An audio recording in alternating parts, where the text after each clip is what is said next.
Breaking news చూస్తున్నారు. BC రిజర్వేషన్లపై సుప్రీంకోర్టులో petition దాఖలైంది. Petition దాఖలు చేశారు వంగ గోపాల్ రెడ్డి. 50% మించి 50% మించి రిజర్వేషన్లు అమలు చేస్తున్నారని సుప్రీంకోర్టు తీర్పుకి విరుద్ధమంటూ ఆయన పిటిషన్ దాఖలు చేశారు. తదుపరి విచారణ ఎల్లుండికి వాయిదా వేసింది సుప్రీంకోర్టు. ఇప్పటికే హైకోర్టులో బీసీ రిజర్వేషన్లపై వివాదం కొనసాగుతున్న నేపథ్యంలో ఇన్ఫాక్ట్ అంశానికి సంబంధించి ఇంకా హైకోర్టులో విచారణ జరుగుతున్న క్రమంలో ప్రస్తుతం సుప్రీంకోర్టు తలుపు తట్టడం ఈ అంశానికి సంబంధించి ప్రస్తుతం తీవ్ర చర్చాంశంగా మారింది. దానికి సంబంధించిన big breaking news and big development మీరు చూస్తున్నారు. మరి ముఖ్యంగా స్థానిక సంస్థల ఎన్నికలు మరికొద్ది రోజుల్లోనే ఉన్నాయనగా ప్రస్తుతం ఈ పిటిషన్ దాఖలు కావడం ఈ అంశానికి సంబంధించి ప్రస్తుతం తీవ్ర చర్చాంశంగా మారింది. మనతో పాటు పిటిషనర్ మాధవరెడ్డి మనతో పాటు ఫోన్ లైన్లో జాయిన్ అవుతున్నారు. ఒకసారి మాధవరెడ్డి దగ్గరికి వెళ్ళే ప్రయత్నం చేస్తున్నాను నేరుగా. మాధవరెడ్డి గారు, పిటిషన్లో ఏమని పేర్కొనడం, ఎటువంటి అంశాలను అక్కడ ప్రస్తావించడం జరిగిందండి? నమస్కారం సార్. నమస్కారం మాధవరెడ్డి గారు, నా మాట వినిపిస్తుందా మీకు? వినపడుతుంది. ఈ రోజు సుప్రీంకోర్టులో వేసిన పిటిషన్ అయినా మొన్న హైకోర్టులో వేసిన పిటిషన్ అయినా రాజ్యాంగబద్ధంగా 50% రిజర్వేషన్ దాటొద్దన్న దాని మీద మేము పిటిషన్ ఇవ్వడం జరిగింది. ఓకే.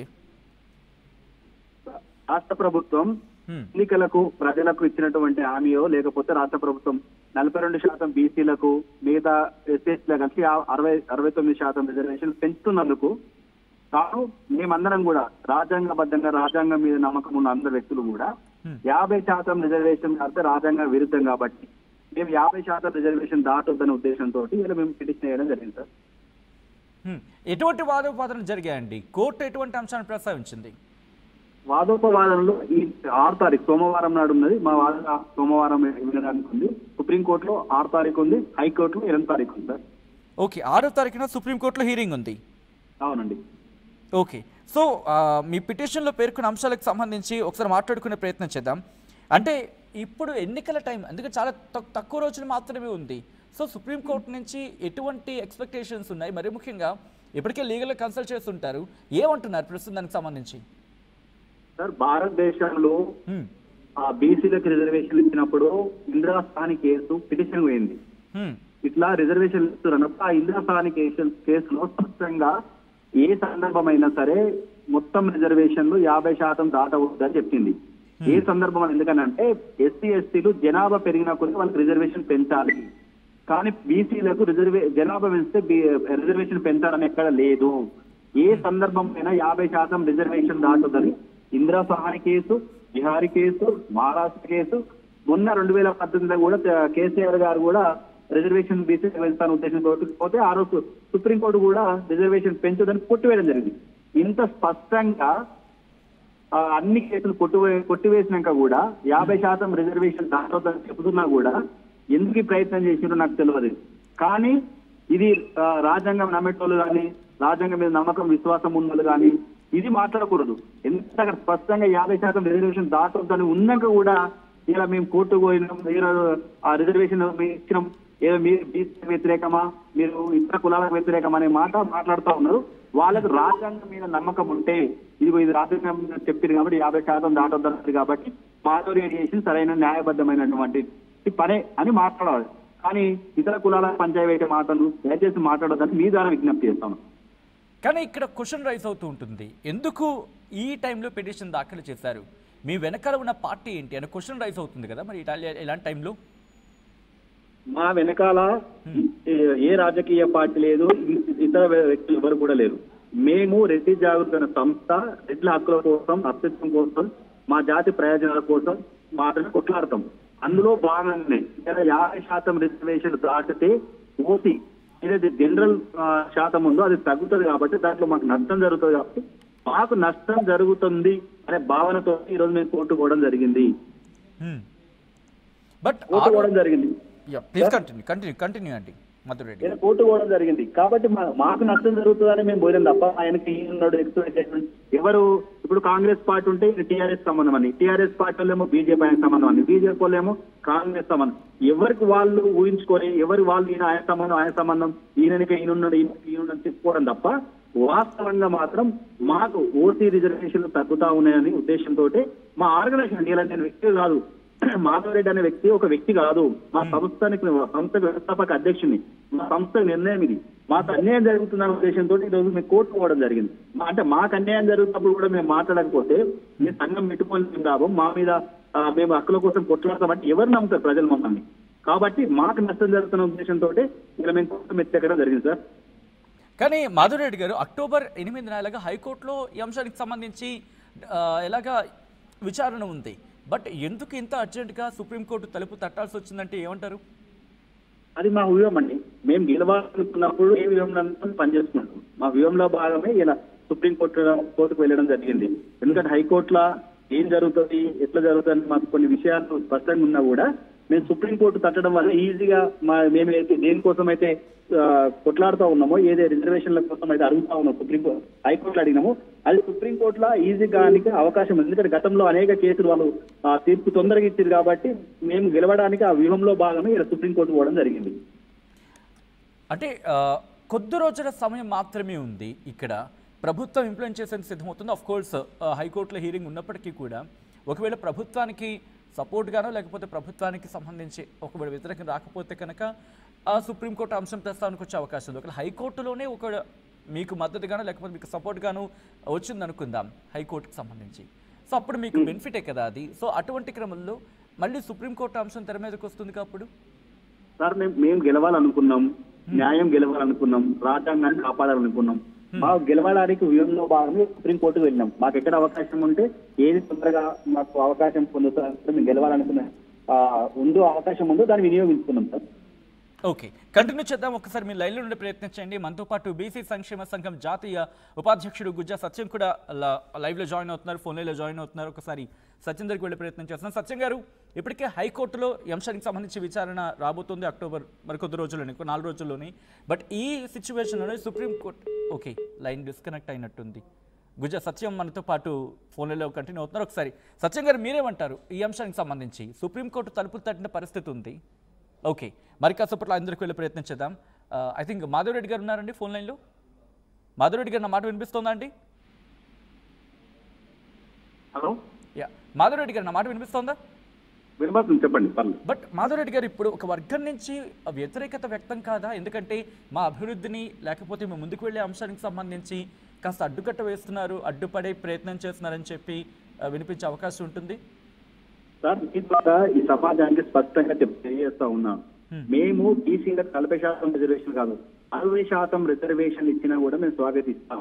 కానీ ఒక ప్రణాళికాబద్ధంగా ఎప్పుడైతే జనాభా ప్రతిపాదికన కాకుండా ఈ కులంలో ఇంతమంది పేదవాళ్ళు ఉన్నారో ఆ పేదవాళ్ళకు మేము రిజర్వేషన్ ఇస్తున్నప్పుడు దాన్ని స్వాగతిస్తాం. ఎందుకంటే రిజర్వేషన్ ఉద్దేశమే పేదరికం పోవడానికి, అసమానతలు తొలగిపోవడానికి. కానీ ఇలా ఒక కులంలో ఆర్థికంగా ఉన్న వాళ్ళకు కూడా రిజర్వేషన్ ఇస్తా ఉన్నాడు. బీసీలలో ఏబీసీ వర్గీకరణ జరగదు. ఇలా చాలా మంది సార్, మేం కాదు సార్, ఏబీసీల వర్గీకరణ జరగలేదని ఎంబీసీ కులాలు కూడా మీ ఆర్టీవీ కూడా వచ్చినట్టున్నాయి. కోర్టు మేలు కూడా వాళ్ళు ఎక్కడానికి 6 తారీఖు సిద్ధమవుతా ఉన్నారు.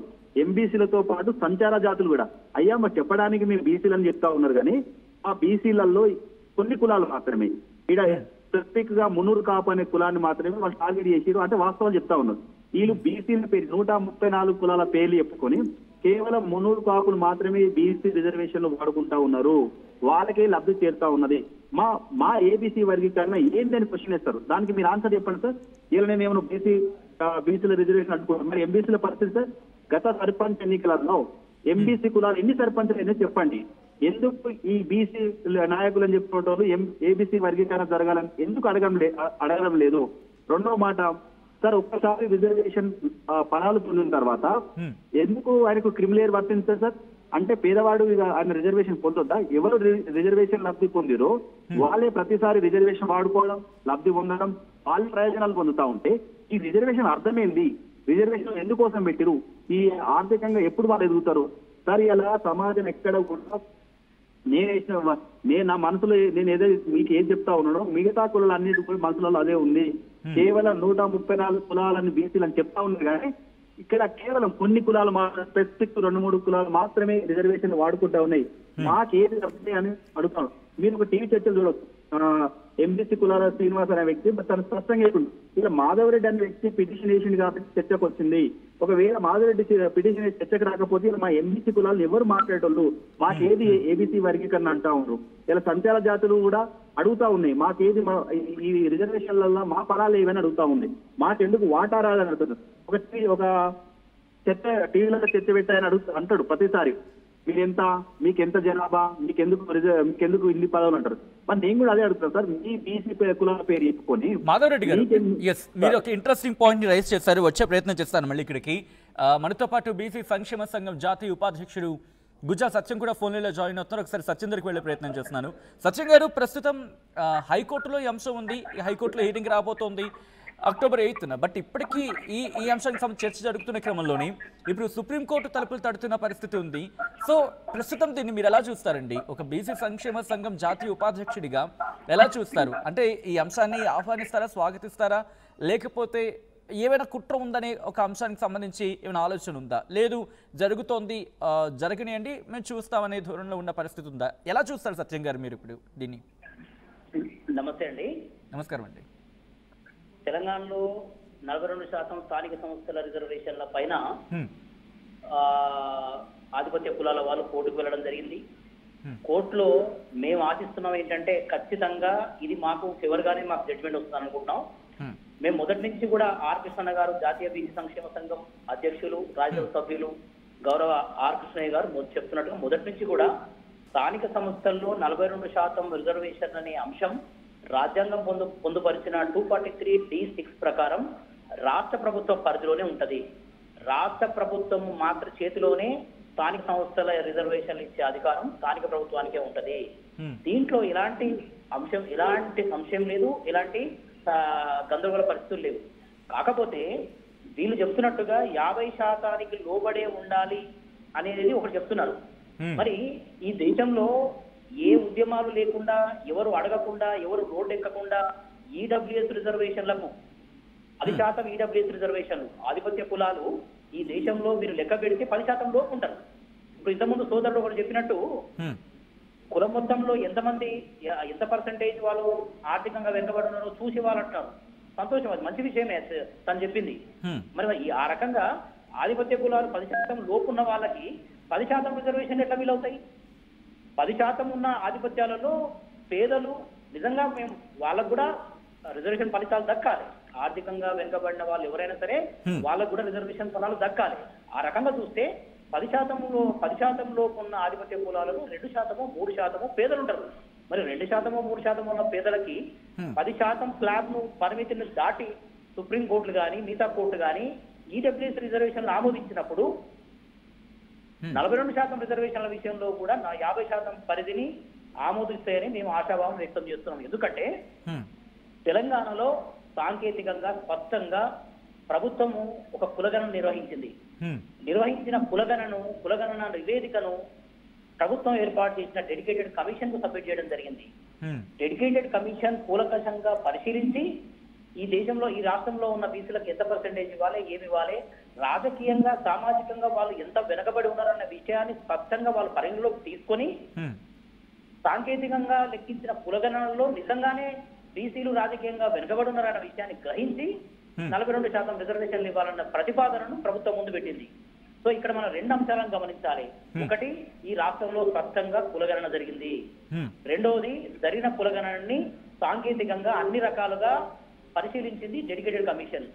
డెడికేటెడ్ కమిషన్ పరిశీలించి వాళ్ళకి ఎంత పర్సెంటేజ్ ఇవ్వాలనే నిర్ణయం తీసుకొని ఆ నిర్ణయానికి ప్రభుత్వం చెప్పడం ద్వారా ప్రభుత్వం ఈ రోజు జీవో ఇచ్చింది. మీరు చూస్తే బ్రదర్, కానీ సత్యం గారు, సారీ ఫర్ ది ఇంటరప్షన్, అక్కడ వాళ్ళు అంటుంది ఏంటంటే గతంలో సుప్రీంకోర్టు తీర్పులు ఉన్నాయి కాబట్టి ఆ తీర్పునికి అనుగుణంగా వెళ్లాల్సిన అవసరం ఉంది, ఆ తీర్పుకి సంబంధించి కట్టుబడి వెళ్లాల్సిన అవసరం ఉంటుంది కదా అనే అంశాన్ని తెర మీద తీసుకొస్తున్నారు. గవర్నర్ అంశం తెర మీద తీసుకొస్తున్నారు. 50% లోబడి ఉండాలన్న ఒక తీర్పులో సుప్రీంకోర్టు పేర్కొన్నది. కానీ అదే సుప్రీంకోర్టు ఈడబ్ల్యూఎస్ విషయంలో 50% ఉల్లంఘించింది కదా, పరిమితి దాటింది కదా. ఎందుకు అంటే ప్రత్యేక పరిస్థితుల్లో మేము ఆ 50% పరిమితిని దాటినాము అని చెప్తుంది. మేము కూడా అదే అంటున్నాం. ప్రత్యేక పరిస్థితులలోనే రాజకీయంగా వెనుకబడిన బీసీలకు 42% ఇవ్వాలన్న ఉద్దేశంతోనే డెడికేటెడ్ కమిషన్ చెప్పింది కాబట్టి అదే ప్రభుత్వం రాజకీయ కారణంతో తీసుకున్నది కాదు. తెలంగాణలో ఉన్న బీసీలు స్పష్టంగా రాజకీయంగా వెనుకబడి ఉన్న విషయాన్ని గమనించే 42% అనేది నిర్ణయించడం జరిగింది. దానికోసం మీరు చూస్తే గడిచిన 15-20 సంవత్సరాల్లో హైకోర్టులు వాళ్ళు ఇచ్చిన తీర్పులు ఎన్నోసార్లు వాళ్ళు మార్చుకున్న సందర్భాలు ఉన్నాయి, వాళ్ళు చేంజ్ చేసుకున్న సందర్భాలు ఎన్నోసార్లు ఉన్నాయి. ఒకే అంశం పైన కూడా మేము కూడా తెలంగాణ హైకోర్టు 8 తారీఖు నాడు 42% రిజర్వేషన్ల బిల్లు పైన బీసీలకు నిజంగానే ఈ తెలంగాణలో ఉన్న బీసీలు స్పష్టంగానే వెనుకబడి ఉన్నారన్న విషయాన్ని గ్రహించి మాకు అనుకూలంగానే తీర్పు వస్తున్న విషయాన్ని గమనిస్తున్నాం. దానిపైన వాళ్ళు మిత్రులు రేపు సుప్రీంకోర్టుకు పోయినా ఇదే తీర్పు మేము అక్కడ అంటే ఆల్రెడీ సత్యం గారు ఆల్రెడీ మీరు హైకోర్టు గురించి మాట్లాడుతున్నారు, బట్ సుప్రీంకోర్టులో కూడా ఇప్పుడు పిటిషన్ దాఖలైంది. సో మాధవరెడ్డి పిటిషన్ మనతో పాటు ఫోన్లో ఉన్నారు ఆయన. సో ఆల్రెడీ ఇప్పుడు హైకోర్టులో మీకు అనుకూలంగా వచ్చినప్పటికీ కూడా సుప్రీంకోర్టు ఆల్రెడీ అక్కడ ఆ హీరింగ్ October 6th ఉంది కాబట్టి సబ్జెక్ట్ కరెక్షన్ మాధవరెడ్డి గారు రైట్. October 6 కదా, అంటే సోమవారమే కదా హీరింగ్ మాధవరెడ్డి గారు. సో సత్యం గారు ఒకవేళ October 6 అంటే సోమవారం కనుక హీరింగ్కి వెళితే ఒకవేళ మీకు అక్కడ ప్రతికూలంగా వచ్చింది అనుకుంటే, ఫర్ సపోజ్ ఐఎమ్ సేయింగ్, అప్పుడు మీ యాక్షన్ ఏంటి? ఎందుకంటే సుప్రీంకోర్టు తీర్పే దానికి ఏమంటారు మేజర్ థింగ్, అంటే ఆ వెయిట్ దానికి ఉంటుంది కాబట్టి హైకోర్టు ఆ సుప్రీంకోర్టు అంశాన్ని ప్రస్తావించిన సందర్భంలో ఒకవేళ సుప్రీంకోర్టే కనుక ఒకవేళ మీకు అనుకూలంగా కాకుండా మీకు ప్రతికూలంగా తీర్పు ఇచ్చింది అనుకుందాం, ఎలా అడుగులు వేసే ప్రయత్నం చేస్తున్నారు? ఇటు ఆ ప్రభుత్వం మీద ఏమైనా ప్రెషర్ పెట్టే ప్రయత్నం చేస్తారా? ఎలా మీ ముందడుగు వేస్తారండి సత్యం గారు?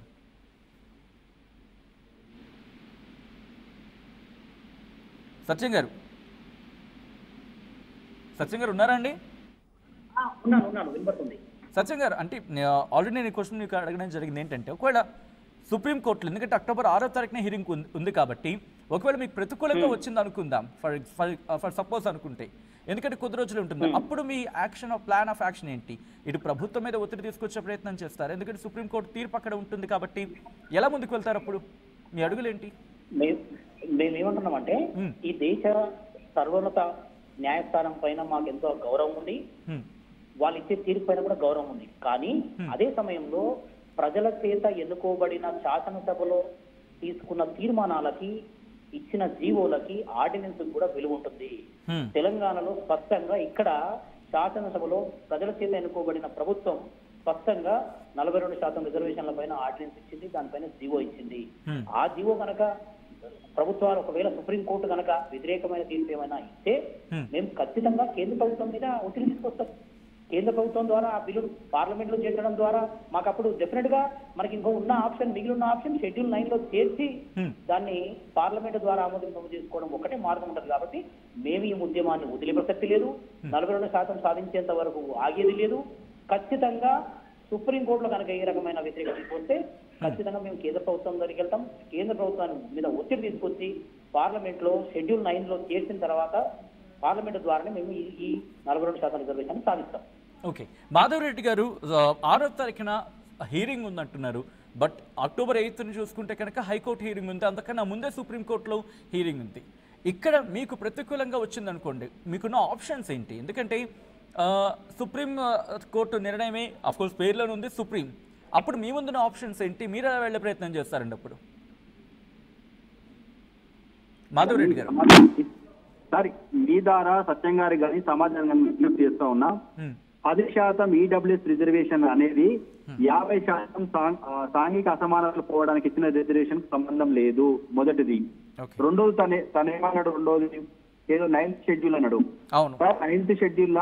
9th షెడ్యూల్ అయిపోయిన తర్వాత సుప్రీంకోర్టు ఏమన్నదంటే, 9th షెడ్యూల్ మీరు ఒకవేళ చట్టాలు రాజ్యాంగ చట్టాలు చేసినా కూడా మేము ఇన్వాల్వ్ కావడానికి వీలు ఉంటది, మేము కూడా వాదనలు వింటాని 94లో తీర్పు ఇవ్వడం జరిగింది. అంటే 9వ షెడ్యూల్ లో కూడా మేము ఇన్వాల్వ్ అవుతాం. చాలా మంది ఎలా అనుకోండి, 9వ షెడ్యూల్ తమిళనాడులో 9వ షెడ్యూల్ పెట్టారు కాబట్టి మిగతా రాష్ట్రాల్లో అట్లా పెడితే ఆ కోర్టు ఇన్వాల్వ్ కాదు అని అనుకుంటారు. కానీ 1994లో సుప్రీంకోర్టు తీర్పు ఇవ్వడం జరిగింది. మేము మీరు చేసే ప్రతి పనిలో కూడా ఇన్వాల్వ్ అవుతాం, 9th షెడ్యూల్ లో కూడా ఇన్వాల్వ్ అవుతామని చెప్పారు. కాబట్టి ఇలా 9th షెడ్యూల్ తమిళనాడు కేసు కూడా ముందుకు పోవట్లేదు. ఇప్పుడు తను ఏదో రాజ్యాంగం ప్రకారం మాట్లాడు సుప్రీంకోర్టు, మీరే చెప్పారు సుప్రీంకోర్టు అని. గత సుప్రీంకోర్టులోనే అనేకమైనటువంటి వాదనలు విన్న సుప్రీంకోర్టు తీర్పులు ఇచ్చింది కదా. మీకు ఇప్పుడు తెలిసి కూడా ప్రజలను మధ్య పెడతాము, ఇంకా అబద్ధాలు మాట్లాడతాము, ప్రజలను కన్ఫ్యూజ్ చేస్తామంటే ఎట్లా? ఇంకోటి ఆయన ఏం చెప్పిండు, జనాభా లెక్కలైన డెడికేషన్ కమిషన్ జనాభా లెక్కలు అయితే ఎక్కడైనా అసెంబ్లీలో పెట్టిరా లేదంటే పబ్లిక్ డొమైన్ లో పెట్టిరా? నీకు పబ్లిక్ డొమైన్ లో పెట్టకుండా అసెంబ్లీ ముందు పెట్టకుండా జనాభా లెక్కలు అయినట్టు నువ్వు చేసుకున్నావు, నువ్వు దగ్గర పెట్టుకున్నావు, అది ఎవరు చూపించినావు? అందులో ఆ ఇంకొకటి స్పష్టంగా చెప్తున్నా, బీసీ రిజర్వేషన్ అనేది కులాల ప్రకారం ఇవ్వరు. కుల సంఖ్య పెరిగితే బీసీ జనాభా రిజర్వేషన్ ఇవ్వరు. బీసీలలో ఎవరు ఎంత మంది ఆర్థికంగా వెనుకబడి ఉన్నారో అది సర్వే చేసిన తర్వాతనే వాళ్ళకి రిజర్వేషన్ వస్తాయి. అది తెలియకుండా ఇంకా కన్ఫ్యూజ్ చేస్తామంటే ఎట్లాంటిది?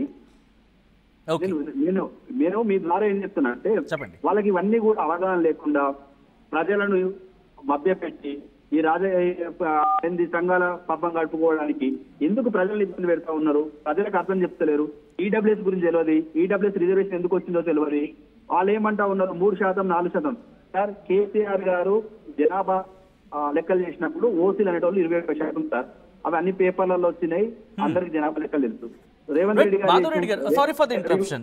ఇక్కడ ఒకవేళ కనుక ఈ లీగల్ బ్యాటిల్ కొనసాగింది అనుకుందాం, లీగల్ గా ముందుకు వెళ్లే ప్రయత్నం జరిగితే కనుక, బట్ టైమింగ్ అక్టోబర్ నెలాఖరు కల్లా ఎలక్షన్స్ ఈ హడావుడి కనిపిస్తోంది కాబట్టి ఎలక్షన్స్ జరిగే అవకాశం ఉంటుందా, లేకపోతే ఎలక్షన్స్ మీద ఇంపాక్ట్ చూపించే అవకాశం ఉంటుందా, సుప్రీంకోర్టు డైరెక్షన్స్ ఇచ్చే అవకాశం ఉంటుందా?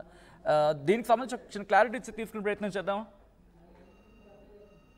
ఏం చెప్తుందంటే 50% రిజర్వేషన్ దాటకుండా ఎన్నికలు చేసుకోమని ప్రభుత్వానికి చెప్తుంది. ప్రభుత్వం మేము సిద్ధంగా ఉన్నాం, మరి 2-3 రోజుల ఎందుకంటే రిజర్వేషన్ అనేది ఇంకోటి ఏంటంటే హైకోర్టులో కూడా గత కేసీఆర్ గారు 10 సంవత్సరాలు సరిపడే రిజర్వేషన్ చేసిండు. టర్మ్కు సేమ్ రిజర్వేషన్ అది ఇంకా రద్దు చేయలేదు. ప్రభుత్వం ఒకవేళ అదే జీవో మీద పోతే పాత రిజర్వేషన్లు ఉంటాయి, లేదు మాకు రిజర్వేషన్ చేంజ్ చేసుకున్న టైం అంటే 1 వారం రోజులు టైం ఇస్తే సరిపోతుంది. ఎన్నికలకు అన్ని విధాలుగా ఎన్నికలకు సిద్ధంగా ఉన్నారు కాబట్టి ఒక 10 రోజులు లేదంటే వారం లోపే ఎన్నికలు చేయడానికి కూడా సమయం ఉంది. ప్రభుత్వం నిర్ణయం బట్టి ఉంటుంది, ప్రభుత్వం చేయాలన్నా వద్దా వాళ్ళ వీలును బట్టి, వాళ్ళ సౌకర్యం ఏముందో అసౌకర్యం ఏముందో తెలియదు కదా. ఇప్పుడు ఎన్నికలు జరపడానికి అయితే మంచి పాసిబుల్ ఉంది. ప్రభుత్వ సుప్రీంకోర్టు కూడా స్పష్టంగా చెప్తుంది 50% రిజర్వేషన్ దాటొద్దని చెప్తుంది. వీళ్ళకు ఇక్కడ హైకోర్టు కూడా ఏం చెప్పిందంటే, ఇంతకీ ఆ జీవోని ఎందుకు కేసీఆర్ గారు చేసిన 10 సంవత్సరాల జీవోని ఎందుకు రద్దు చేయకుండా మీరు కొత్త నోటిఫికేషన్ ఇచ్చారు, కొత్త రిజర్వేషన్ ఇచ్చారు అని అడగడం కూడా జరిగింది. ఇంత గందరగోళమైనటువంటి సమస్యలు ఉంది. ఈజీగా ఎన్నికలు జరగడానికి అయితే 10-15 రోజుల సమయం ఉంది సార్. మరి ప్రభుత్వం ఎట్లా ఆలోచన చేస్తుందో మాకు అదే తెలియదు. Right, interesting. ఒక్కసారి నేను మళ్ళీ సత్యం దగ్గరికి వెళ్ళే ప్రయత్నం చేస్తున్నాను. సత్యం గారు, ఇక్కడ కాంగ్రెస్ పార్టీ చెప్పుకొచ్చిన సందర్భం మేము 42% రిజర్వేషన్ అమలు చేస్తామని చెప్పి, ఒకవేళ ఈ లీగల్ బ్యాటిల్ లీగల్గా కొనసాగితే కనుక మీరు ప్రభుత్వం మీద ప్రెషర్ తీసుకొచ్చే ప్రయత్నం చేస్తారా, లేకపోతే ఒకవేళ మీకు ప్రతికూలంగా వచ్చిన సందర్భంలో కాంగ్రెస్ పార్టీ మీద ప్రెషర్ చేసి కాంగ్రెస్ పార్టీ చెప్పుకొచ్చింది ఒకవేళ 42% రిజర్వేషన్ కనుక అమలు కాకపోతే పార్టీ నుంచి అయినా 42% రిజర్వేషన్ అమలు చేస్తామంటూ కూడా దాని మీద ఏమైనా ప్రెషర్ తీసుకొచ్చే ప్రయత్నం చేస్తారా, లేకపోతే ఎన్నికలు వాయిదా వేయాలంటే కనుక ఆఫ్ కోర్స్ ఆ టైం బౌండ్ అనేది కూడా లేదు. సో కాంగ్రెస్ పార్టీ మీద ప్రెషర్ తీసుకొచ్చే ప్రయత్నం జరుగుతుందా, ఎలా వెళ్ళబోతున్నారు మీరు? మేము కాంగ్రెస్ ప్రభుత్వము చెప్పినట్టుగా పార్టీ పరంగా ఈ రోజు కూడా మేము టికెట్లు అడగలేదు. పార్టీ పరంగా టికెట్లు ఇస్తాం, రిజర్వేషన్ పరంగానే ఓబీసీలకు టికెట్ ఇస్తాం అనే దానికి మేము పూర్తిగా విరుద్ధం.